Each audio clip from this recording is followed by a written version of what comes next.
एक राजा हमेशा उदास रहता था। उसका मन भटकता रहता था। लाख कोशिश करने के बावजूद उसके मन को शांति नहीं मिलती थी। राजा की इस उदासी के कारण उसका मन राजकाज के कार्यों में नहीं लगता था, जिससे राजकाज के कार्य प्रभावित हो रहे थे। राजा के दरबारी व मंत्री भी राजा की इस समस्या का समाधान नहीं कर पा रहे थे।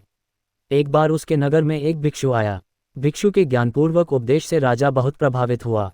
उसने भिक्षु से पूछा, मैं राजा हूँ, मेरे पास सब कुछ है, किंतु फिर भी मेरे मन में शांति नहीं है। मुझे क्या करना चाहिए? भिक्षु ने राजा की बात पर गौर किया और फिर कुछ सोचकर बोले, राजन, आप प्रतिदिन भेष बदलकर अपनी प्रजा के बीच में जाएं और यह जानने की कोशिश करें कि प्रजा का क्या हाल है और आपका राज्य कैसा चल रहा है। राजा ने भिक्षु की बात मानी और प्रतिदिन भेष बदलकर प्रजा के बीच जाने लगा।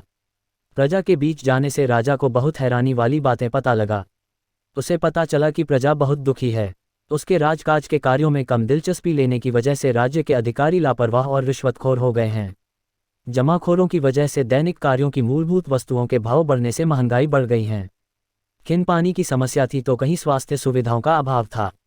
धनी लोग तथा राजा के रिश्वतखोर अधिकारी मिली भगत से राज्य की संपदा लूट रहे थे। गरीब व्यक्ति और गरीब होता जा रहा था। प्रजा में राजा के प्रति आक्रोश बढ़ता जा रहा था। किसी भी वक्त प्रजा राजा के खिलाफ विद्रोह कर सकती थी। यह सब जानकर राजा तुरंत सब कुछ भूलकर राजकाज के कार्यों में जुट गया। रिश्वतखोर अधिकारियों को गिरफ्तार कर जेल में डाल दिया। जमाखोरों के गोदामों पर छापे मारकर सारा माल जब्त किया गया।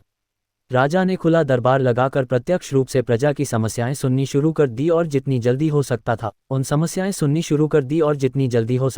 उन समस्याओं का समाधान करने लगा। प्रजा के मन में राजा के प्रति सम्मान बढ़ने लगा।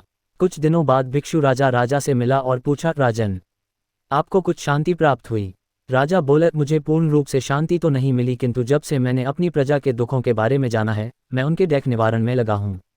इससे मेरे मन को थोड़ी थोड़ी शांति मिल रही है।